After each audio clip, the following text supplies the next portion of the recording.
Welcome to Body Politics. I am Robert Ferguson, and today we have a special guest in studio. And we're going to talk about things that a lot of people don't want to talk about.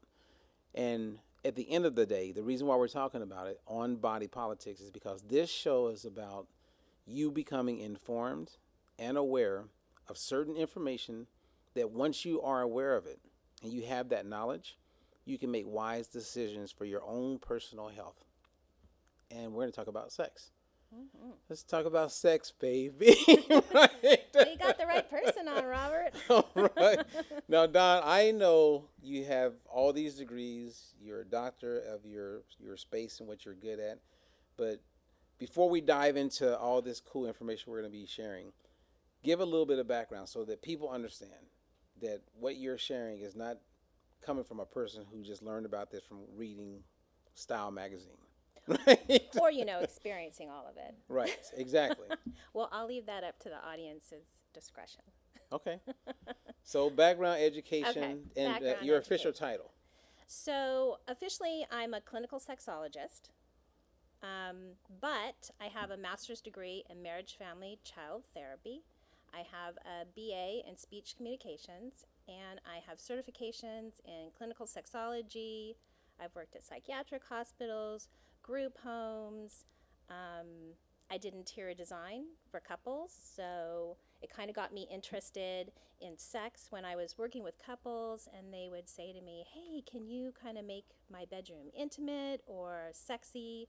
And so I would do couples interior design, and then I realized, I don't know that much about sex.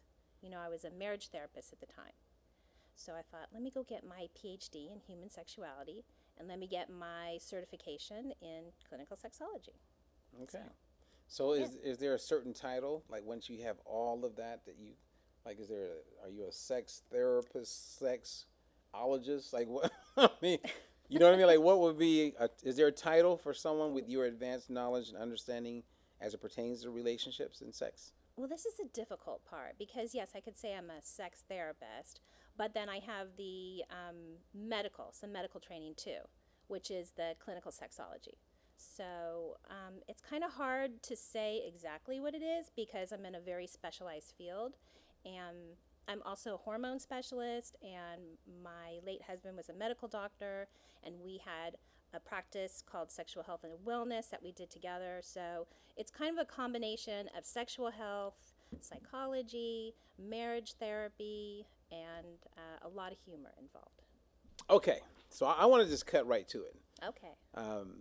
And for you, it's so, like you come from a place where it's calm, it's something that's talk aboutable. And what I mean by that, the flip side is that many couples that I know, and maybe moments in my own personal life, I didn't feel comfortable talking about sex. And I believe many people are really battling with that. And then, of course, you have the physical side of things that may not make sex an enjoyable thing. So there's so much to talk about. And in my space, what I've seen is I will have people who are my clients for weight loss or nutrition. And after a while, they start to lose weight. They start to feel better. They're in a healthier place mentally. And then out of nowhere, they share with me, and it's usually guys, but the guys will go, man, even my sex life is better. That makes sense. So just because they change the way they eat, they feel better about themselves, and things are better. And someone that was really close to me, a relative, I'm not going to say uncle or cousin because then my family will try to figure it out. You're going to get in trouble I for will that get in one. trouble. But I was with someone in my family who driving. It was a male. And he wanted to lose weight. He wanted to improve parts of his life. And we talked about it, and we talked about weights and lifting and eating and cardio and all the things that most people would talk about. And then I said, I've had clients, their sex life got way better when they lost weight and started eating differently. And this person who I'm close to went and lost 50 pounds. So the thing that motivated him to lose the weight, because nothing else was motivating him, was he wanted to improve his intimacy with his partner. So the first thing is, When you are attracted to yourself, this is a big thing. Ooh, this is good. And this is where I like to work with women too. Because if you are attracted to yourself and you feel sexy, you're going to radiate that. And the other person that's with you is going to feel that. So if he lost 50 pounds, he must be feeling better about himself. You know, he must be feeling lighter. He must look in the mirror and just be like, yeah, I feel better. So that's the internal part of it, okay? And that's a great success story. I mean, to lose 50 pounds is a lot. And for women, let me tell you, it's a huge game changer. When they lose weight and they feel better about their body, huge game changer. But for men too. Men feel that way also. So it's the mental part where you're loving yourself, liking yourself, you feel sexy. Then it's your blood flow. Because if you're exercising and you're getting the blood flowing, remember your blood flows to your genitals, okay? And your genitals have erectile tissue around them. And to maintain or get an erection, you have to have proper blood flow. If that blood flow is not just flowing freely, then it's going to be hard to get the erection and maintain it. And there's also anxiety. So maybe the person was like not feeling great about how they looked. So then they're anxious about their performance, or they're anxious if they're going to be able to get an erection. So all that plays into it. And lastly, when you don't have the excess weight on your stomach or the pubic area, your genitals look a little bigger. So what man doesn't want to have his penis look a little bigger, right? I mean, that's a big ego booster right there. So all of those things make a huge difference, and this will get men up off the couch to go and lose weight, because exactly what I said they will feel if they lose weight. Okay, and I get you, because as we've talked, I have many clients that experience insulin resistance that plays a huge role in preventing that blood flow. And I understand nitric oxide and the role that plays in making it possible for someone to have an erection, maintain an erection, and I know that the body will do that naturally. But as we mature in life, we don't produce as much nitric oxide, and so as that goes down, there's another pathway where, depending on how you eat, it can actually contribute toward making it where you can create more nitric oxide based on the foods that you're eating, and putting yourself in a position where you have a good gut microbiome. That plays a huge role, because it's the bacteria that is in your mouth, as well as the foods that you're eating, that when it hits those gastric juices in your gut, creates more nitric oxide, which is going to help everything work better. And do you know how important what you just said? Because they don't have really any medication for that, or they may, but they have the medication for, okay, they say it will give you an erection and it will make you maintain an erection, but that's false advertising. That's propaganda. Because unless you can get that blood flow into the penis, then it's not going to constrict the areas needed to keep it in there. Right. So what you're saying, eating right, and I don't know if taking a supplement, but that's a huge deal. Well, eating right, I mean, there's certain foods, like if you're eating beets, right? Well, beets have nitrate in them naturally, and there's that nitrate that then eventually gets converted to nitric oxide. But you do need to have a healthy gut bacteria. Oh my God, you know how many men are going to go out there and buy beets now? Okay. Well, it's interesting, right? So speaking to you as you're a doctor, this is your space and you're helping people. But when the average man or woman goes to their physician, they look at their weight, they look at their height, they give them their BMI. They may say, hey, your blood pressure is a little elevated. But no one is talking about that part of their life. You know what I mean? So that's a part of someone's life, man. It can cause you to experience depression. It can make you feel like you're not worthy anymore. I mean, I think it's like what we're talking about, in my opinion, is one of those things that everyone would benefit from if they just had a little bit more of your knowledge. What you're saying is so important, because you think about eating, drinking, right? That sustains you. But sex also. I mean, it's a huge part of our lives. It's like if people don't have sex, they can get, like, not only physically, mentally depressed, physically depressed. It affects their hormones, it affects the way that they think, obviously, the relationship that they're in. So it's a huge part of someone's life. No, but then you say once, or I believe you shared this with me, that some people get to a place, they've been married for 25, 35 years, and they don't have that desire anymore. Right. Can they get it? Like, can you explain why why some people who are watching this don't have that desire? And then let's give people some hope. What can they do to get that desire back, if that's possible? Sure. It happens, I believe, a lot more with women than men. It can happen with men. But typically, women, they can be in long term relationships. And so women get affected by the relationship itself. So men, they draw their intimacy with sex in the bedroom. Like they feel connected to their wife. Women draw their intimacy outside the bedroom.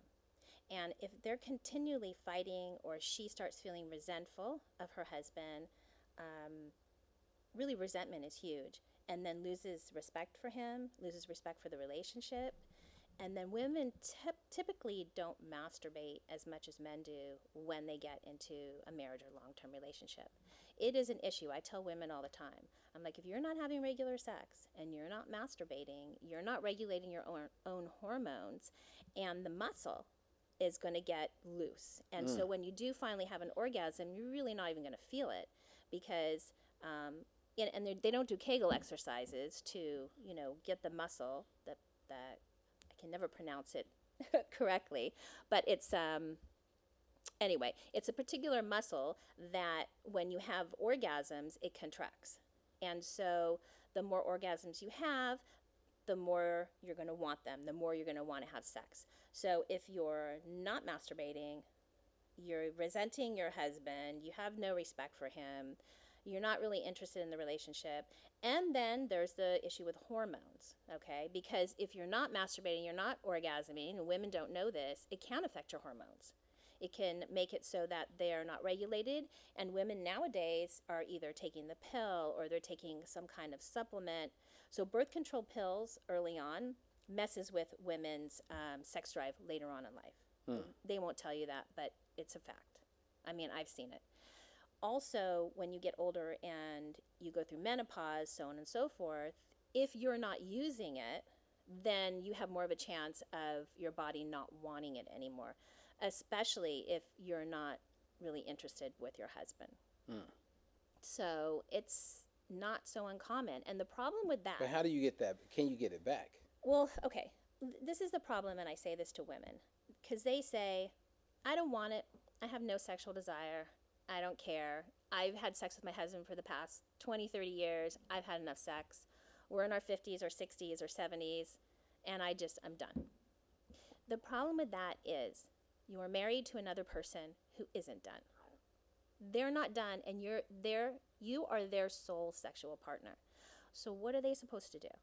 It's a huge part of a marriage. And so I will say to women, you really need to do everything you can to try to get that desire back, whether it's checking your hormones, going to see someone like me where you can talk things out, or get the couple together. I created a program for couples where they can follow this program. And so I've been very successful with a lot of people that, for a lot of women who didn't really even have the desire to desire, okay? Right. They were not even thinking about it. But after sitting with them and going over what some of the issues were, I was able to sit with the husband as well and them together and say, hey, you're not dating your wife anymore. You forgot how to date her. You're not bringing her flowers. You're not bringing her cards. You're not romancing her. You're pretty much ignoring her. So how can you expect that she's going to want to have sex with you? And then he says, well, she's not giving me sex anymore. I'm done. Right. I'm not having sex. She's not giving sex. Boom. He's like rigid with this. And she's sitting here like this. And I'm like, okay, you guys, someone has to, break here. There's got to be some compromise. So let's figure out how you can both kind of get back into caring about each other. And a lot of it is relational. Not all of it. There definitely is some medical. But I often say to women, I go, this is how you tell if it's relational or not. If you're looking at the hot guy down the street or your pool guy and you're like, excuse my expression, getting wet over him, you're fine. It just means you're not into your husband anymore. It means that you're not attracted to him physically or maybe mentally, or you've lost respect for him. There's something going on with your relationship. But if there's nobody who you're attracted to and you just have no desire at all, then that really bridges into, okay, you need to figure out why. And that could definitely be your health. I mean, I think what people eat, exercise is huge. I mean, because that just gets the blood flowing and so on and so forth. So nutrition is just a huge part of that because, and even medications, they may be an antidepressant for both men and women, that'll just eliminate your sex drive. I mean, a lot of antidepressants do that. So there's some out there that are better than others. There's just different kinds of medication that just, can ruin your sexual desire. And of course, hormones. Okay, so if you have someone, they've been married for a while, whatever that is, and they start noticing that they don't have that same desire that maybe their spouse has, what do you recommend? Do they talk to them? Do they find a pro like you? You know what I mean? Like, because there's a lot of people who just get quiet about it. Right. And then people are married, they don't even talk about it. Right. And at the barbershop, I'll hear guys talk to the barber about it, and then everybody in the barbershop weighs in on it. And then they're like, go get the blue pill. So then it's all about that, Right. which I think you're putting a Band-Aid on the situation. Because like you said, it could be psychological, right? So he's trying to get around that, so he doesn't have the same desire. So he's like, I just need to get a pill. So now you're talking about a man who's lost Yes. his desire for his wife. Yes. Yeah. Maybe it's there, or maybe it's something else. Like you said, sometimes it's biological and sometimes it's psychological. So if a man is still masturbating, still having orgasms, and is still, sexually active, but he's not wanting to be sexual with his wife, that's definitely relational. Okay. Right? That's not, there's nothing medical about that. It's the same thing with the woman, if she's, feeling that way about someone else, or she's masturbating or so on and so forth, but she's not interested in having sex with her husband, that's just the relationship. So they need to work on it, They Okay, need so what does that mean? Okay. You know what I mean? Like to work Right. on it, because you got a lot of people right now that even during the pandemic, when you heard more babies were being conceived, right? People were spending more time together, but also domestic violence was an all-time high during the pandemic. Yes. So people broke up more than they would normally. So even though we were closer, we became divided. I think there was a little propaganda with more babies were born. Okay, or people said that there was more sexual activity taking place because people were in the house more, Right. seeing each other more, spending more time together. Yeah, maybe not, right? Right. Yeah, I don't know about that. I'm not sure about that one, but that doesn't matter. So your question is, how do you approach the topic? Yeah, if someone's watching us right now, you've helped a lot of people. I'm sure there's some things that you can say right now that will give them hope and maybe an action step to go find someone like you, or, if it's nutritional based and they think that would help, okay, I'm here. But, you know what I mean? Like, have you seen people improve their situation? Yes, I have. Okay. So we're taking away the medical aspect of it, and now we're talking about men who are basically no longer attracted to their wife. Okay. That's what you're saying. Well, I mean, is that what happens? Well, that's kind of the setup here. Let's just talk about that. Okay, right yeah, now. that's Okay. stage one. Let's do that.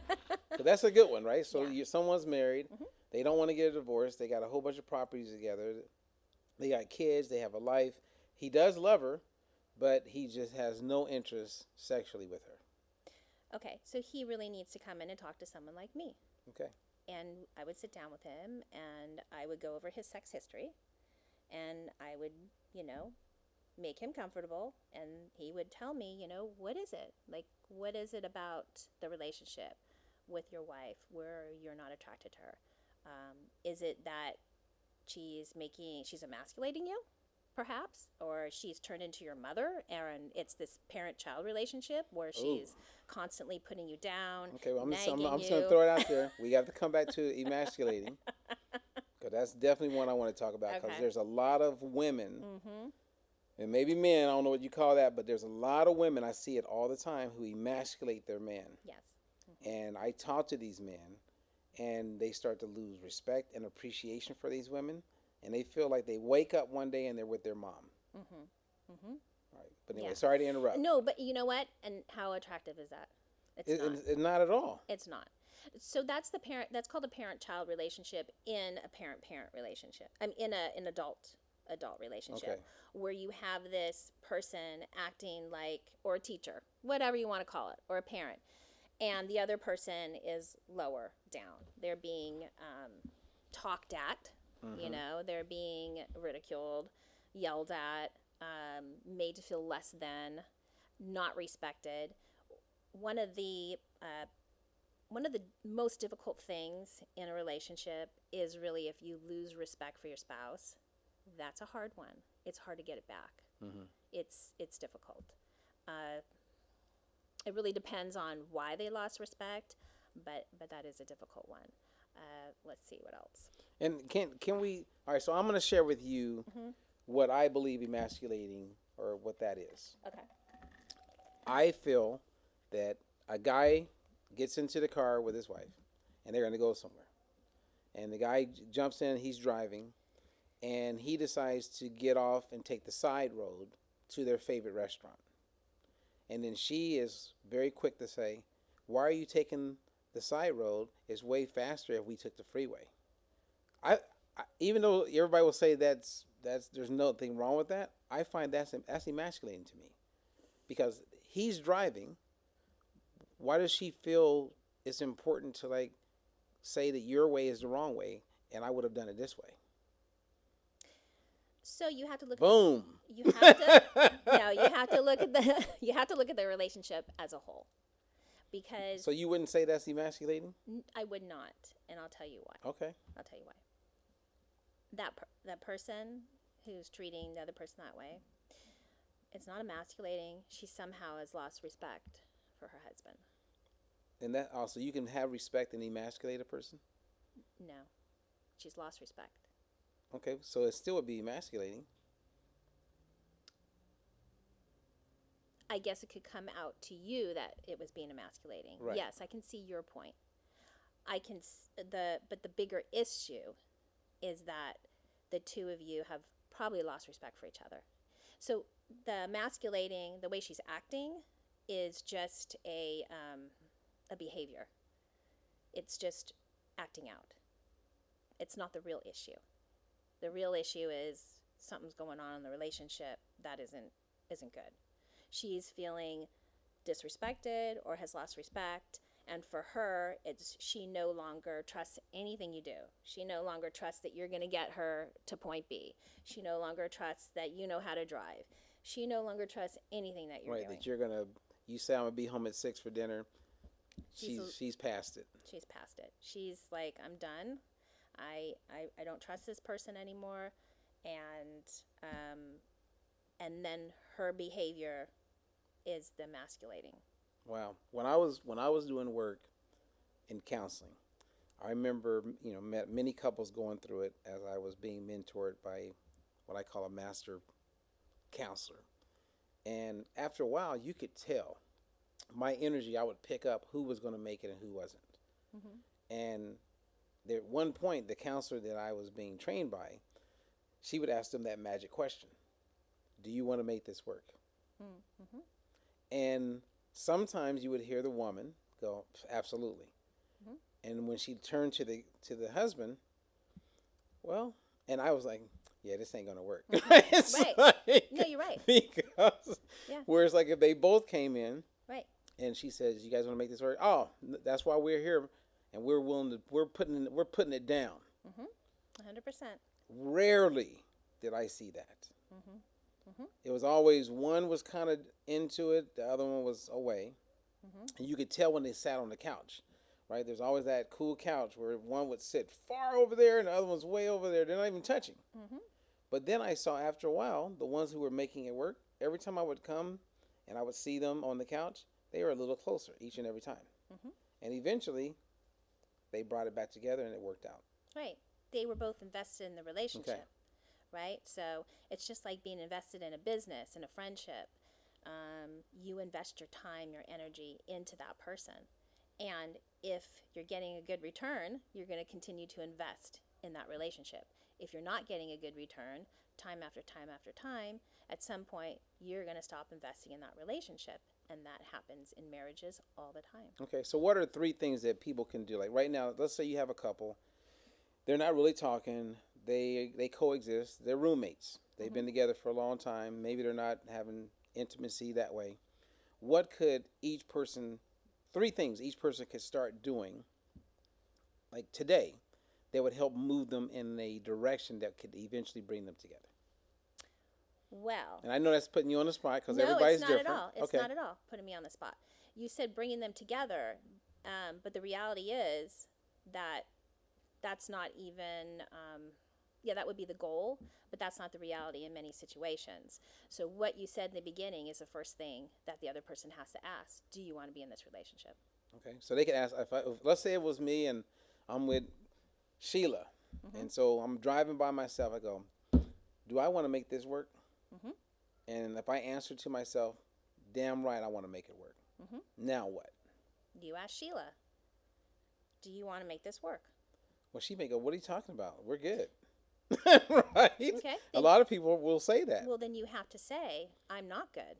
You have to be honest. You're in this relationship. You are choosing to be in the relationship. Remember, we choose to be with the people we want to be with. We don't have to be with them. It's a choice. Okay? Now, so wouldn't that cause an argument for some people? I've seen people where they go in like that, and let's say that the husband says, "Hey, I want us to like work on our relationship." What are you talking about? There's nothing wrong with our relationship. We're good. Okay, so it's the way that you say it. It's the way that you say it, and the other person may not like it. Okay, but you have to put it out there, so because you need to know. You need to know where you're at. But wouldn't that be hard for people who don't know how to communicate? Well, I'm going to tell you one of the basic things. It's about you. So you're using your I statements, right? Right. I'm not okay in the relationship. I'm having difficulty. I'm having difficulty because I don't feel like we're spending enough time together. It's making me sad. I miss you. I'd like to have a better relationship with you. Is that something that you would like to have with me? Non-threatening, open, honest, loving. Okay. So part of it would be, if I'm in the car, yes, I want to make this work. Now, when you go in the house, Robert, and you share how you're feeling, think love, be kind, right? And just really don't come across judgmental. No. It's not her fault. No. And just kind of put your heart out there, right? Right, and remember, it's what you want. It's what you want, and you're feeling a certain way. If you're feeling hurt, or you're feeling like you're not getting A, B, and C from the relationship, and you want more of it, it's on you, and it's your responsibility to ask for it. If you don't ask for it, the other person may not know. They may be like, we're fine because he never asked for this. Well, so they may get, I see people getting defensive going, what are you talking about? We're good. Well, especially guys. But if you put it in that way, remember, I love you. I want to spend more time with you. I really like you. How could a guy get defensive with that?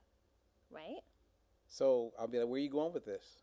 Right? No, I'm saying if someone approaches you that way, how could you get defensive? Well, do you know what I'm saying? No, but I am being defensive. So let's say you came to me and you said, hey, I just want you to know I love you. I care about you. I really enjoy our time together. In my mind, I'm going, where are you going with this? What's going on? Well, then you have to add it on. Then you're not done with it. So let's say you're not having enough sex or whatever. I miss being intimate with you. I miss that closeness. So you have to use the terms where they're going to understand. Okay, but what if they're challenged biologically, right? They know they can't perform. Like you said, some people have anxiety. They're thinking about performance. They're like, I don't even know if I'm going to be able to perform at all. And so a lot of guys will avoid the intimacy because they don't want to let the woman down or experience rejection on themselves. Would that be accurate? Right. But this is where it takes maturity, right? And a good relationship and a friendship. How many men are mature? Well, I'm trying to help some men because it really, if you like somebody, but you're having problems and you're not able to express it, which a lot of people aren't. They're not taught. Mm-hmm. That's what I do. That's why when people come in to see me, I literally talk for them half the time. I'm like, tell me what you want to say, and I will change the words into something that the other person can understand. I can't tell you how many times I do that in the session. And the other person, when I'm telling them, is like, yeah, that's it. And that person's like, yeah, that's what I meant to say. Because it doesn't come out right. It comes out all wrong. See, okay, so I 1000% see the value of someone being able to, a couple being able to work with you and having you there makes total sense. So that's a compliment to you. Thank you. But can I throw out a wild and crazy question? Yes. So let's say you have a man and a woman. They have a relationship. They haven't been intimate for a while. Woman goes to a conference. She's out of town. She meets Mr. Wright. And Mr. Wright starts talking to her, giving her the attention she hasn't been getting. And next thing you know, she has an affair. And when she has that affair, she experiences the sex is amazing. And now she's got to leave. And now that's all she can think about is that guy in that state that she just had an amazing time. And now her guy comes in. He's been thinking about it because he's been missing her. He's like, hey, sweetheart, I just want to let you know I missed the intimacy. Did she just totally mess it up? And the chances of them getting back together, she's now comparing what she remembers with her man with what she just experienced with this fantasy. Ooh, that was good. Wow. That was, let me have some water on this one. because wow, this is like a complicated scenario. it happens. I'm going to back it up a little bit. Okay. I'm going to back it up. Okay. I'm going to back it up. This is where I think the man should, I hate to use the word should. It would have been nice if it would have been better if he would have spoken to her about his fears or whatever before she left. Mm-hmm. And said, hey, honey, I'm having an issue with this. Can you help me with this? But I know it's hard to be open, and I know it's embarrassing, and I know all of those things. But the bottom line is, if you love that person, you want to be with them, you're going to have to just be open and honest. And sometimes it's hard and embarrassing. But she probably wouldn't have gone and slept with the other person if her husband would have come to her and said, hey, baby, listen, I'm having this issue. Can you help me with it? Oh. See, that goes like one of my very good friends shared with me once, a guy. He says, dude, my wife will not let me leave and go out of town without having sex. Mm-hmm. She's a smart woman. I was like, what do you mean? He goes, I don't know what's going on with her, but no matter what, she could have a major migraine. Mm-hmm. And she's like, we're going to get together before you leave town for a week. Because what is he thinking about when he's gone? I don't know. His wife, and I'm well, sure you she hope put so. a hot little number on too. Oh well, yeah. If they have that moment. Yeah. But if not, because I see it. Like here's like being a guy. Like I'm on a stage my entire adult life, being at conferences, speaking. So I get it from that perspective, right? Mm-hmm. And when you're speaking, you're a rock star. Right. So if I go to the bar after I did my talk and I see a lot of people who were there, you would think I was Jimi Hendrix, right? Right. Because you're a star. But the reason I'm bringing that up, I also see the behavior of these women who are married. And they are just ready to just let loose. So that means a whole bunch of women are not happy and there was no intimacy before they went to that conference. That's right. So would that be accurate? Yes. Because you can see it. I mean, it's obvious. It's not the sex for the women, though. That's the difference, Ooh. and men don't realize that. So what is it? It's the attention. Okay. It's I'm going to be there. I'm going to hold your hand. I'm going to listen to you. I'm going to hug you. We're going to spend time together. It's the intimacy outside the bedroom. So that is sex for women. Yes, women like to have sex in the bedroom, but women don't want to have sex in the bedroom if that intimacy outside the bedroom isn't there, because they're just not feeling it. And the way that the women's minds work and the way their bodies work, they're accepting a man in them, basically. They're just, women are different than men. They're just different. And so Men need to have the intimacy in the bedroom. They have to have that connection. They feel connected with their wife when they're having sex. And for women, yeah, they can feel that connection, but the connection has to be there outside the bedroom Oh, first. it starts when they walk in the door. That's right. It starts with sending a text message in the middle of the day. Yep. It starts with a phone call out of nowhere just saying, hey, Yep. I was thinking about you, wanted to hear your voice. So if men get it right, I sound like I know what I'm doing. No, it's really not that difficult. It's really not that difficult. Men they don't think in women's terms. It's like women want to know that they're on the guy's mind. So, men, if you're smart, you'll just send a little text. Hey, honey, I'm thinking about you. That's it. Or, hey, honey, I can't wait to see you when I get home. It's just little things like that. That's true because, you see all the single people. They're getting those kind of text messages from Of people they're course. dating. And Yeah. it's fun. So you're that married woman at work and you see all these other people who are single getting all this little attention. And they've been married 25 years and they never get a text message. Right. They never get a surprise lunch visit. No. They never go to their car and have a little note on their car because he showed up and he's, I've been thinking about you all day. Right. Or a little afternoon delight. Or a little afternoon delight. Okay. So there's good stuff here. So number one, what I get out of our talk so far is communication is king. And it's important to appreciate and live life to appreciate and respect your significant other. Mm-hmm. Would that be accurate? Show them. And show them It's with it's action. let your actions do the talking and not just Not talking. do the talking. Okay. All right. So I want to shift gears. Is that okay? Oh yeah, sure. When I was a kid growing up, my mom, if she wasn't married, she had a boyfriend. Mm-hmm. So my mom is about to be married her 5th time. Okay. Just putting her business way out there. And I don't even know why I even mentioned that. But being a little boy growing up, when mom would leave or when she was married, when they weren't home, I would go into her bedroom and I would go on the search.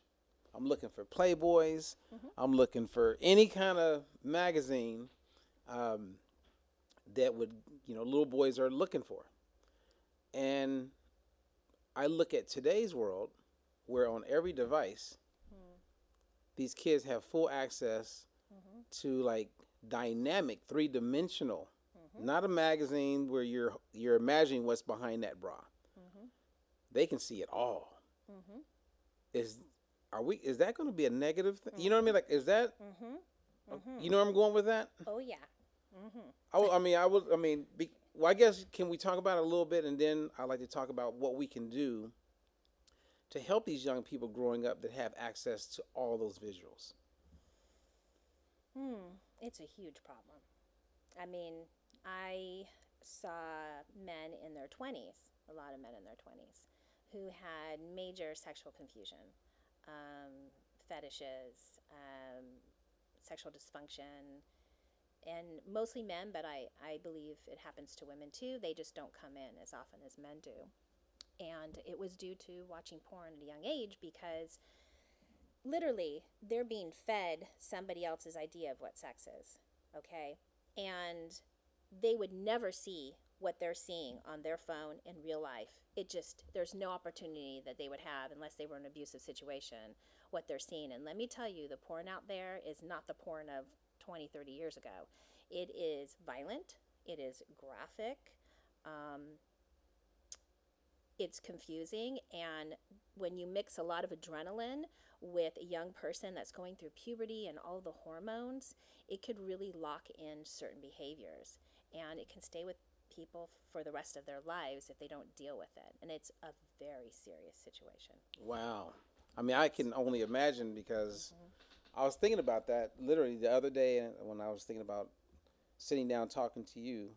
And so many people are definitely experiencing that. And I can only guess, and my guess of some of the problems would be if that's what I see as sex and having a relationship, then I want to mimic that when I get my opportunity for real. And if it's choking her, if it's, all these other... Gangbang. All of that. Yeah, and then I may be expecting that's the way it's supposed to be. And for women... It's very sad because young women, and I have a daughter that's 19 and she tells me things. Young women, it's almost like an expectation that they're going to do these things. that they're supposed to perform these particular acts. And a lot of that is going on with women, and it's really set women back quite a bit. Mm.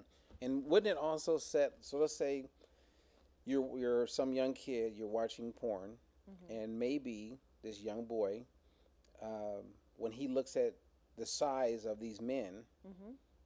right, and then he looks at himself, Mm-hmm. he may feel inadequate. The same as a woman may go, "Well, I'll never look like that. My body doesn't look like that, and I gotta lose about 50 pounds to be that woman and do those things." You know what I mean? Like, do you have? Is It, that part of the problem also? that's not as much an issue Okay. because guys see each other in locker rooms and guys have opportunity to see each other. And yeah, maybe I think they kind of know that it's unusually large in videos, right? Yeah, but I mean, okay. So here's the Well, second part of there's that. a worse issue. Okay, so tell me if this Okay. is part of the worst issue. Where, let's say you have a young man who has watched porn, and he sees these women who on these porn videos seem to be very happy and excited because of the size of this guy that they're with, right? Mm-hmm. And in his mind, I'm never going to be that. Right. So if I get in a serious relationship, one of the things I'm going to do is I'm going to like get my girl hooked up with someone who is like that, and I'm going to watch. I'm going to give her a chance to like be with someone else. True. That's called cuckolding. Okay, so that's going on. Yes. True. Jeez. Yeah, that is like the second most looked up term in porn. I think it still is.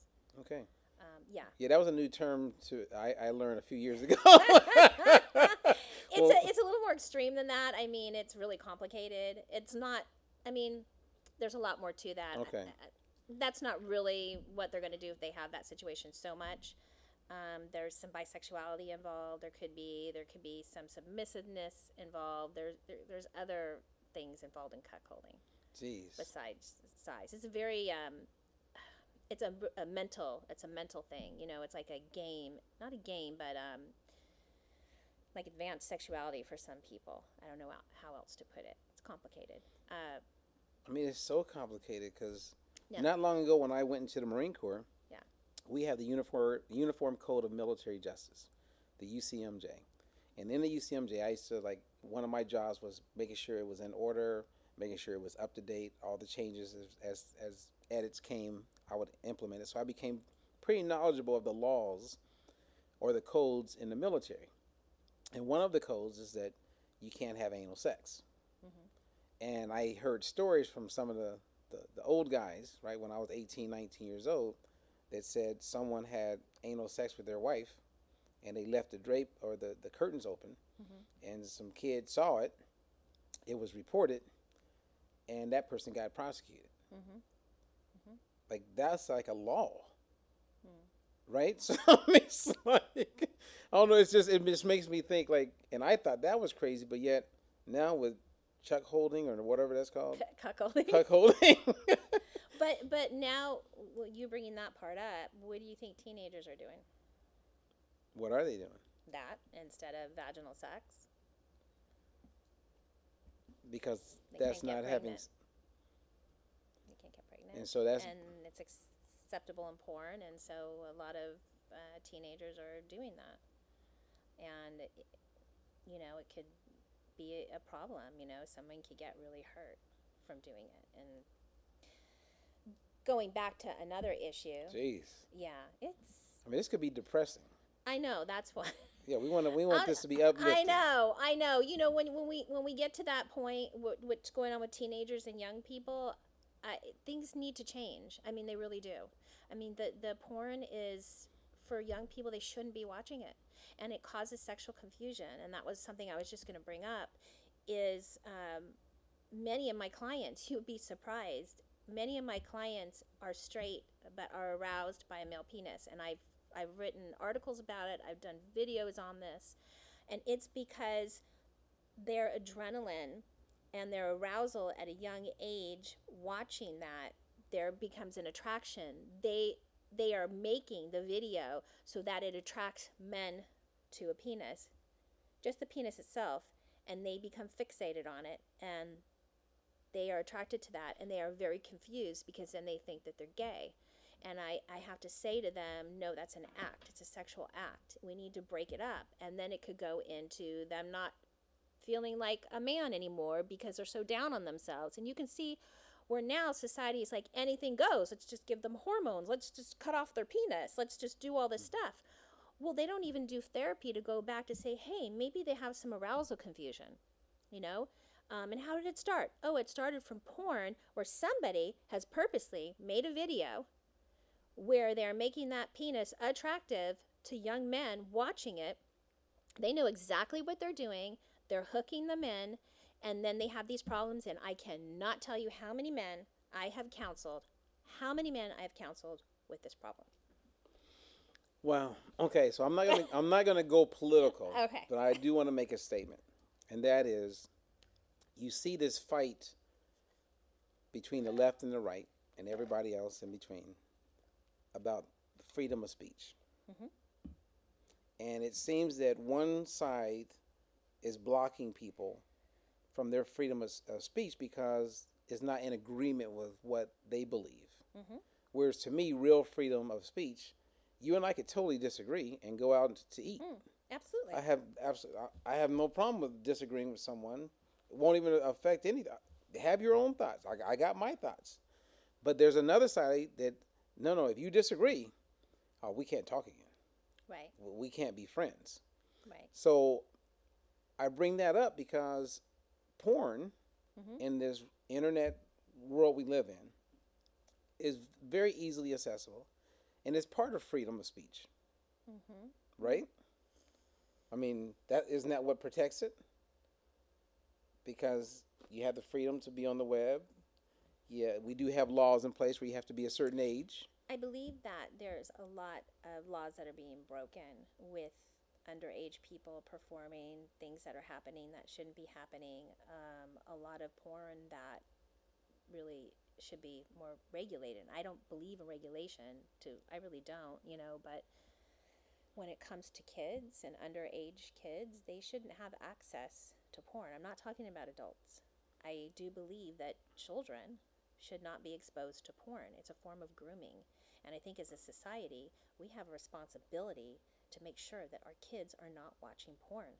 And I do think that there should be laws in place for that.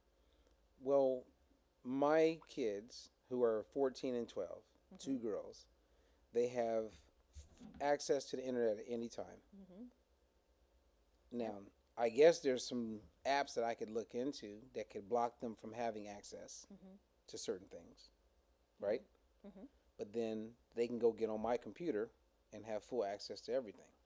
Right. Well, okay, so this is a challenge of parents. Uh-oh.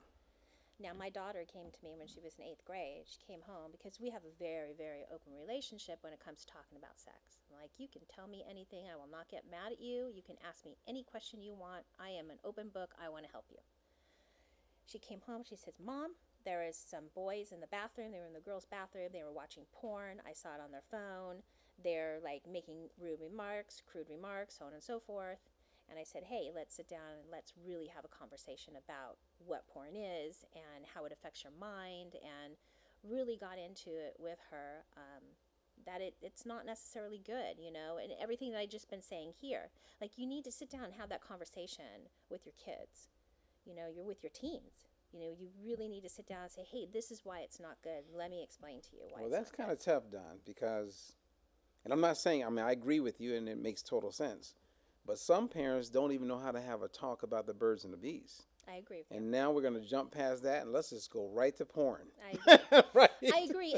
But I will say for parents, the worst thing you can do if you find your kid watching porn is to yell at them and scream at them and shut it down and do all that, because then you shut down any opportunity to have a conversation with them. Okay. Any opportunity. So that's the first thing. Is that you just have to make an opportunity. And you know what? I think parents really need to go to some classes themselves to figure out how to talk to their kids, to figure out what's going on, How do you approach a kid? So where do they go to do that? That would be, I don't know. Like if you had an online, let's say Dr. Don had an online community course.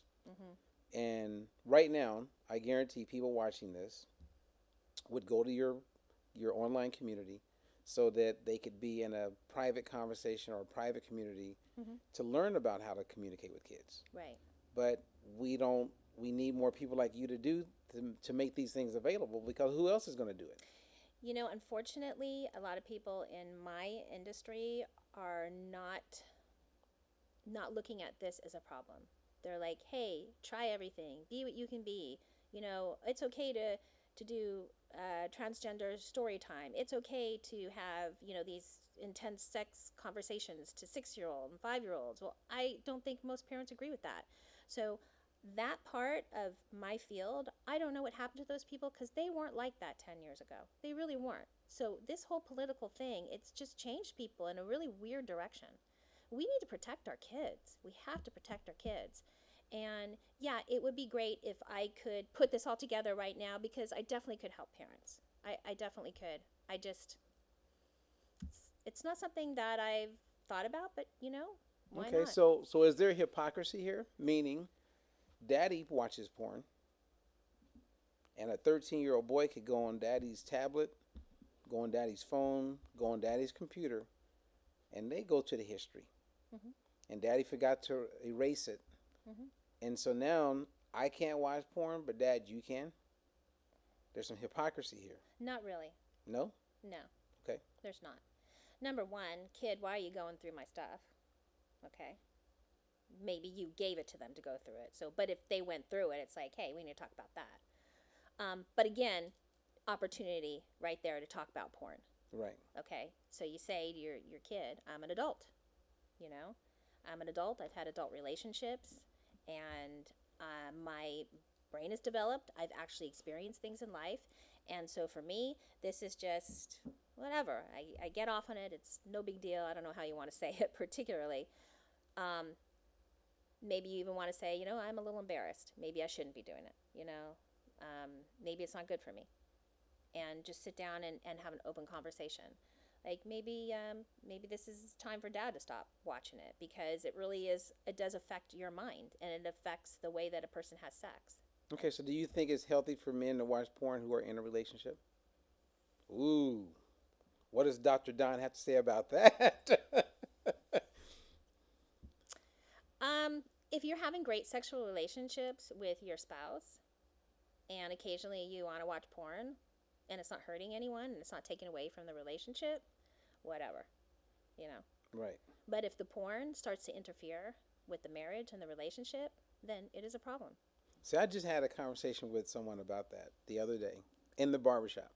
And my point to them in that whole conversation, I said, if you watch porn and you're pleased after watching porn, and then your wife or spouse or whoever is interested in having time with you, Mm-hmm.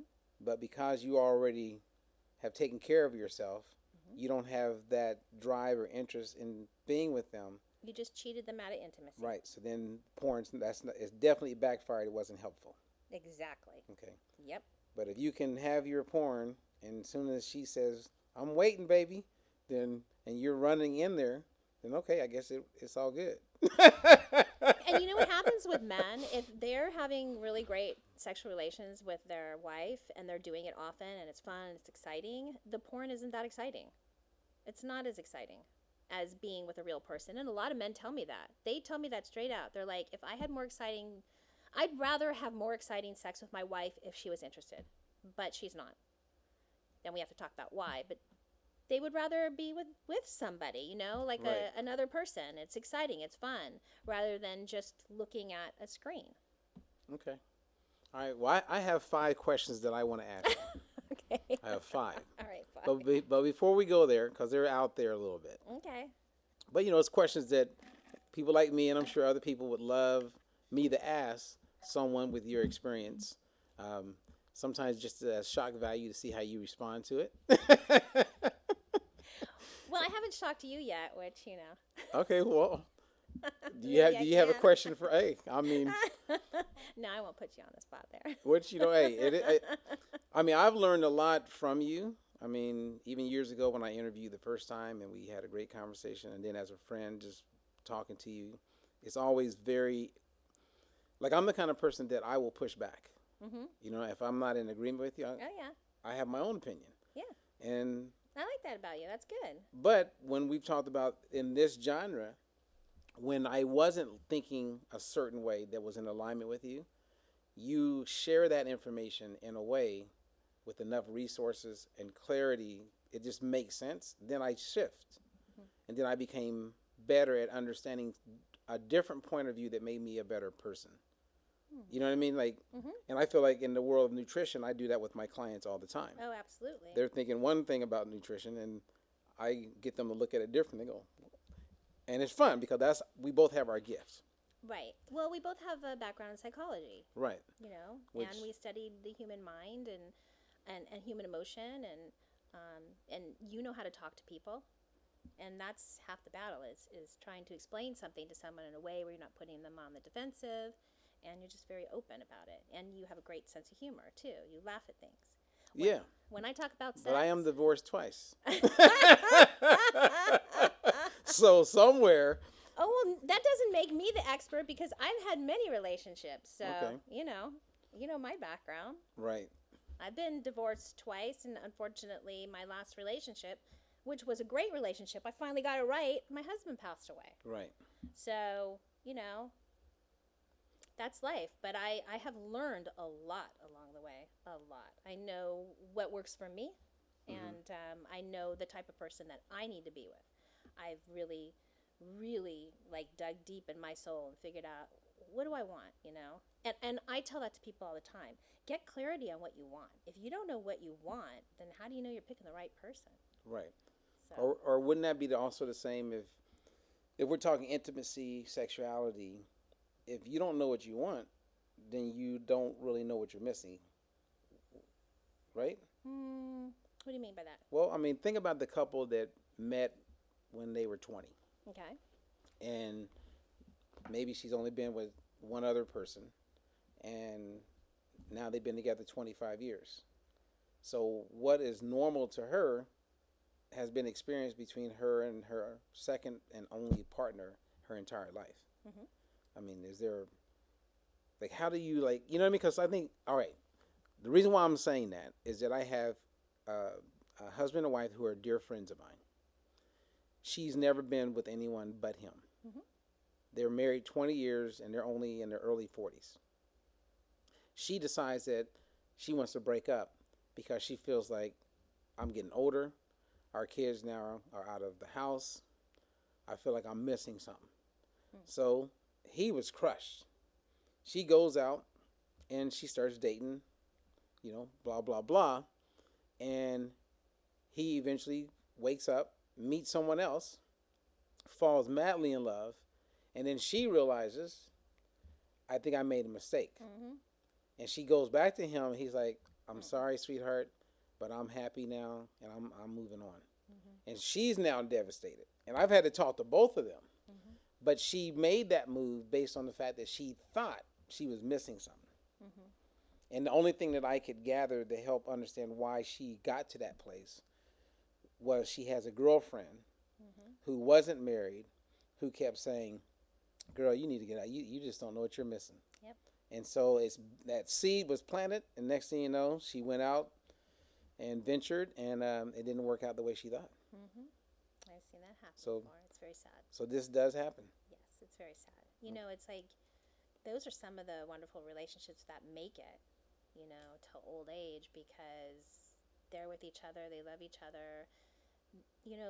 Having lots of sexual partners doesn't mean that you're going to be a better sexual partner. In fact, sometimes it could make the relationships that you have worse because maybe you had a really great sexual experience with someone, and then you get with someone that you really love, but you're like, oh, yeah, I had that great sexual experience, and why isn't it like that, and am I missing out? And so you wouldn't actually be feeling that if you hadn't slept with so many people and had so many different sexual partners. Okay, well, let's get to it now. Okay, so there's 5. Okay, go ahead. I thought that was part of it. No, that wasn't part of Oh, it. That was wow. just in my Okay. head. Okay. Okay, so this is a question for everybody out there. If you're in a new relationship or you've been in a relationship for a while, mostly new relationships, what's your opinion on a man or a woman asking their new potential relationship, how many people have you slept with? Is that a question? And I'm going to use the word should, even though we both don't like that word. So there's no judgment. But should a person, or would you encourage a person to ask that question, or is that a question that should never be asked? I think that honesty is great, you know. I mean, I get that, but do you? All right, so here's my opinion, and you can tell me if I'm way off. My personal opinion in the barbershop with the guys, I don't want to know. Yeah, it's harder for men. Okay, so it comes down to that. So men don't want to know. No. Because as a guy, I Yeah. really Yeah. don't want to know. Yeah. It's harder for men. And the only time, like I had a girlfriend once who we were going to a party, and I had met the people at this party a few times and bonded with all of them. And there was one guy that was part of the group. And we're driving over, and she goes, hey, you know what, there's something I need to tell you. And I go, yeah, what's up? She goes, well, you know, Charlie, or whatever his name was. I said, yeah, I love Charlie, man. I like that dude. She goes, well, at one point, 4 years ago, we made out. Now, we never had sex, but we came really close. And, you know, he's got in a relationship. We're cool. And we don't, I mean, it's just something that happened, and I just felt you should know that. Mm-hmm. She didn't need to tell you that. She didn't need to tell me that? But see, I was happy that she told me that. You were? Yeah, because I felt she was being transparent, and I'm building a relationship with this person and these people, and I'm building a relationship with her, and eventually it's going to come out. So if I had heard from him, one day he and I go to the store to pick up some drinks, and we're coming back, and he goes, hey, man, I don't know if, you know, ever told you, but we almost got together, you know. But they didn't get together. They didn't have sex. Okay, so It would have been different if they had sex. Don't you think? I would have been very different. Right. We're not talking about the same situation here, Robert. Okay, that's good. So what's your answer for people? Is it? I mean, it wasn't sex. It wasn't like, you know, I mean, listen, different people are different. If you have someone who's confident with themselves and they're open to sexual stuff, then they're not really going to care so much. If you have someone else that's maybe, you know, doesn't really want to know, or it's an individual thing. It's not like a norm, or you could do this or you can't do this. You really need to first sit down and say to the person, do you want to know about my past history? That's where I would start. And if that person says no, then you respect that. If that person says yes, then you tell them. I mean, we're each responsible for our own emotions. Okay, so asking. I noticed you put it back on you. Whereas as a guy, so let's say we're in a relationship and I go, hey, Don, I had a quick question for you. Oh yeah, what's up? How many people have you slept with? Right? Mm-hmm. That's not putting it on me, or that's not about me. I'm just really almost attacking you, saying, I just want to know how many people you slept with. And I'd say, well, why do you want to know? Okay. So we're having a conversation. So why do you want to know? All right, so if you were coaching me, Mm-hmm. and I'm talking to this woman, Dawn, Mm-hmm. would you say, yeah, go ahead and ask her, or why do you need to know? Yeah. Well, you have to ask yourself, why are you asking that question? Why do you want to know? Okay, well, you said that guys are always like me. More guys. Okay, so are women want to know more? Yeah, women want to know everything. Women want to know when you were born and how big you were. Okay. What size, I'm just saying, what size baby you were. Women want to know everything. Okay, so Not all women, but women are like little detectives. But what positive comes out of that? For women, it's biological. Okay, and should a guy tell her? Well, let me just back up a little. Okay. For women, especially women of childbearing age, it's actually biological. They don't even think about it because they want to know, who am I going to have a baby with?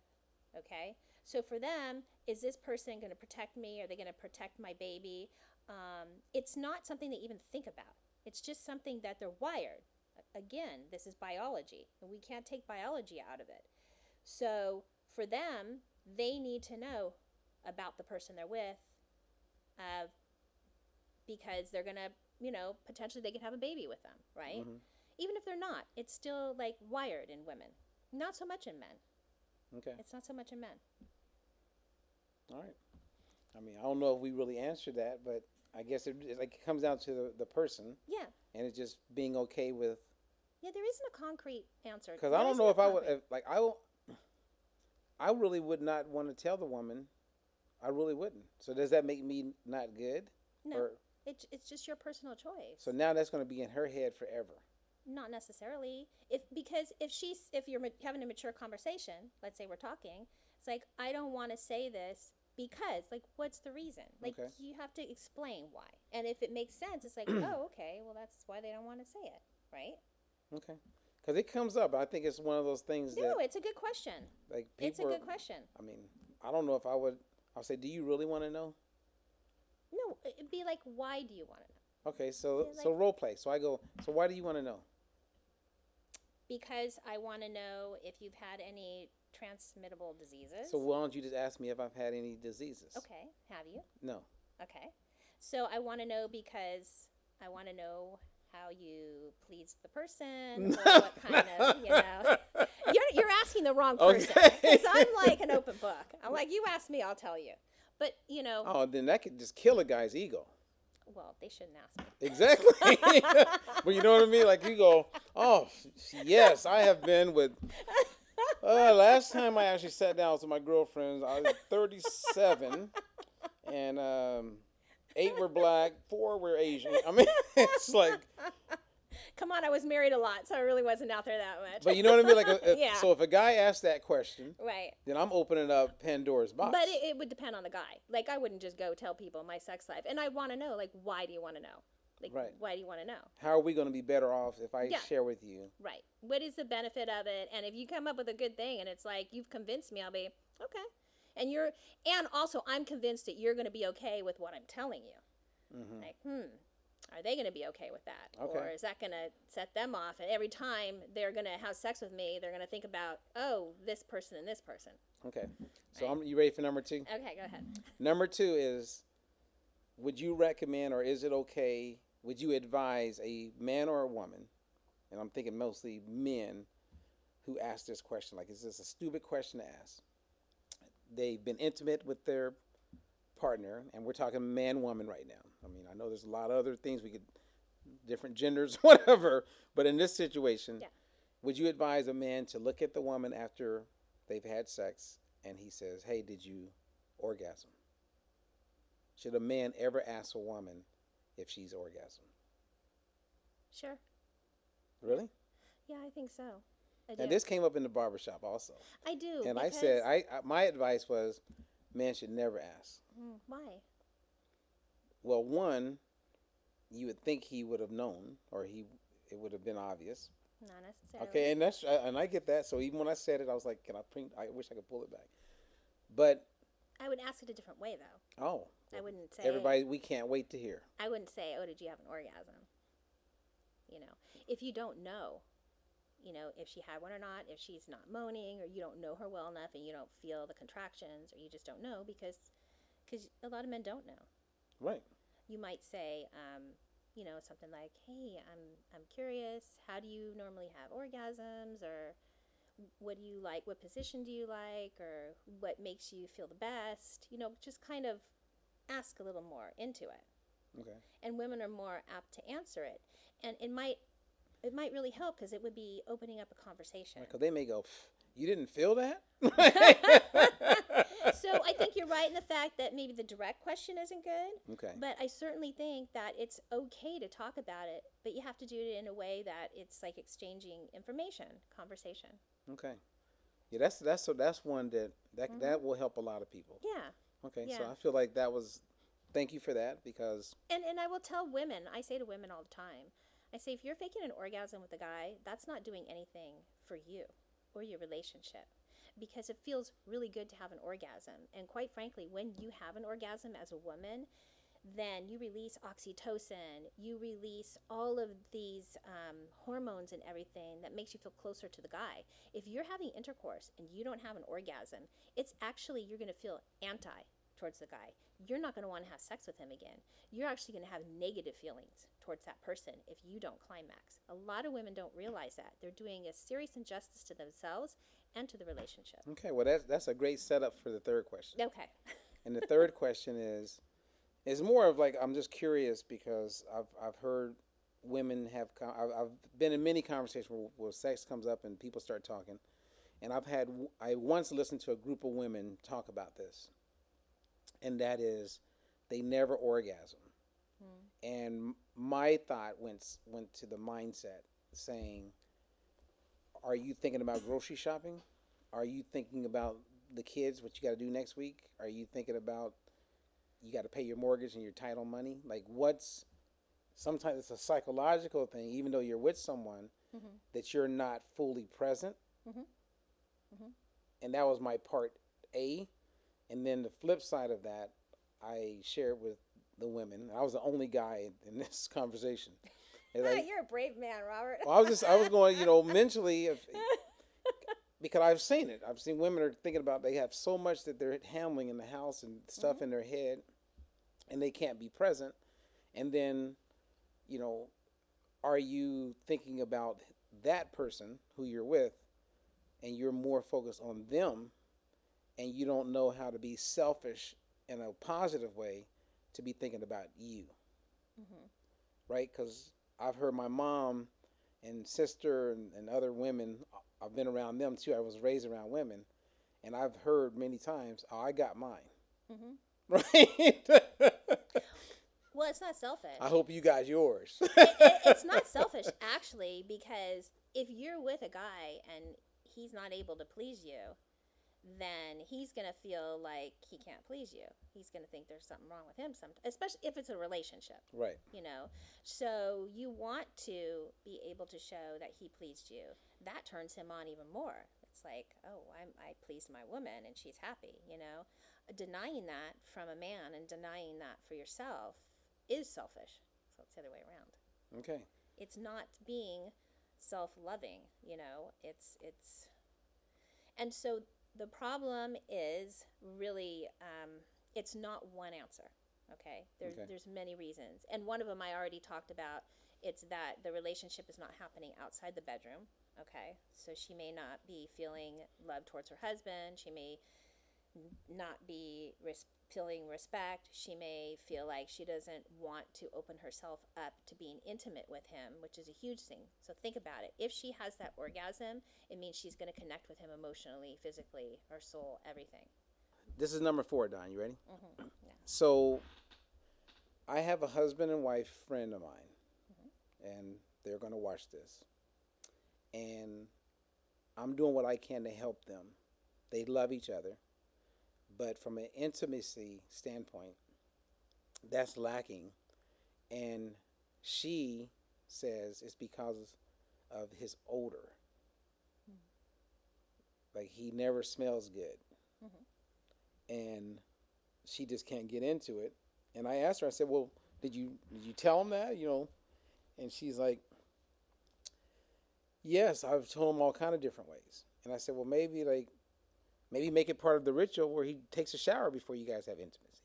Do you know what the odor is? She just says BO. Okay. So bad odor. So do you send them to a therapist who teaches them how to smell better? I personally believe it has something to do with his health, his weight, and all that. Mm-hmm. Yeah. Yeah.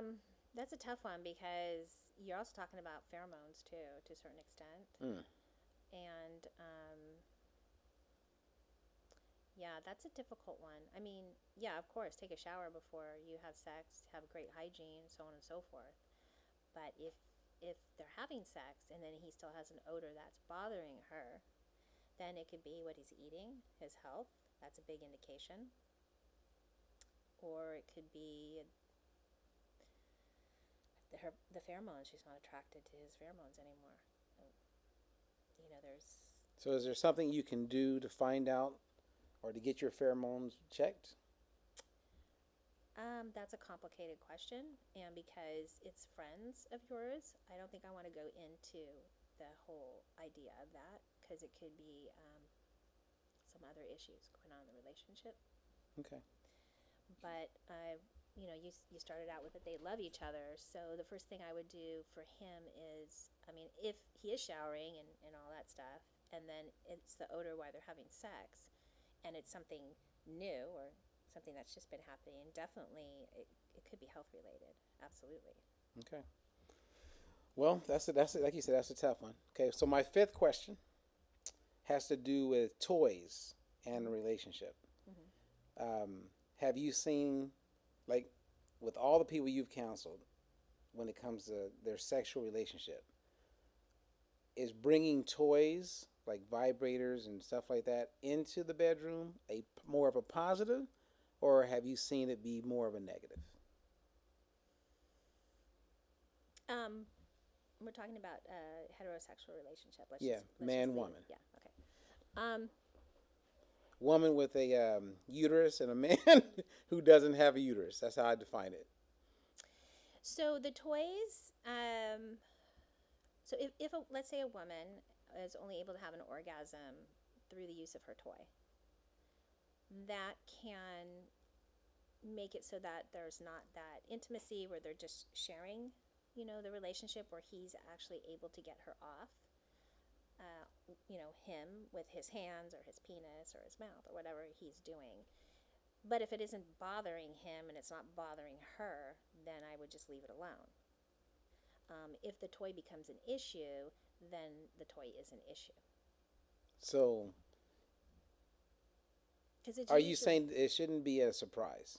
Like one day, let's say that they have an intimacy, they're having intimacy, second, third, fourth time, and there's been no toys. mm-hmm, And then one day, he's going through the norm, and then she pulls out a bag. mm-hmm, mm-hmm. That could either be a turn on or a complete turn off. Don't you agree? Yes, it could be either, and it depends. Like if they're having if they're playful, right? Let's say they're playful, they have this great communication with sex, and she's like, "Hey, let's try this out. Let's just add this to our sex play," and blah blah blah blah. Fine, whatever. It's not like she can't have an orgasm with him. It's not like she has to use it every time. It's just like they're gonna play. That's fine. See, I once in a like while. that sounds like, I mean, the way you explain that as far as playtime, we're having fun. Yeah. We're just expressing ourselves, and it's not something that we rely on. No. Yeah. That's like whatever. Let's have Because fun. Bring the handcuffs in. Okay. Because Whatever. The blindfold. I Whatever I you're believe doing. that some guys, they totally will, like, it'll mess up a relationship because of our ego. Because we start thinking, well, why you feel you need a toy Mm-hmm. when you got me? Right, right. But if it's a toy where she's like, oh yeah, let me use it on you, or let me play with you, because it's not just about her. It's like, yeah, let me. I'm not gonna get graphic here, because I don't Right. want. But let me use it on you too, or let me show you how it feels. Mhm. And then the guy will be like, oh yeah, I like that. It's just part of the sex play. Like maybe we wanna enhance our relationship. We've been together for a long time, and we're like, okay, we want to try new things. So that's fine. But if it becomes where she's using it every time and it's substituting for him being able to give her an orgasm, then, and if he has a problem with that, then it's a problem. Okay. Yeah. So that was number 5, but I have one last one. Is that okay? Yes. So, in your professional experience and with all the wisdom that you have, what is an ideal age, or what would be the age to introduce sex to your kids?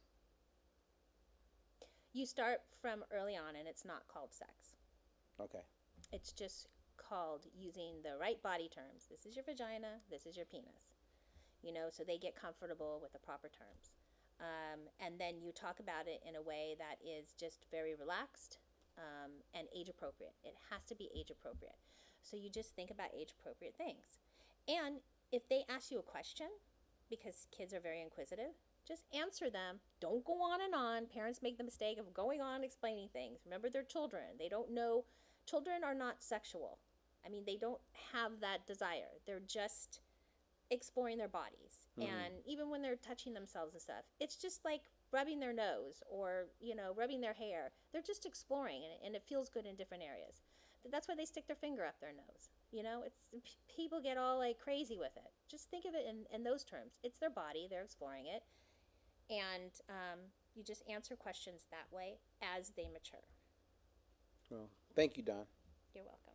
And I hope that you continue to do what you do to help people, because people aren't talking about this stuff. Yes.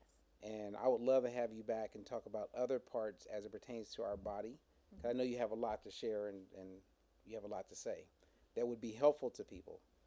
For those of us who are over 50 to those who are thinking about how we can help the youth. Yeah. You know. Yeah, I think you touched on something good that I really wasn't thinking about, and the youth. But that's a big thing to tackle, but it certainly is important.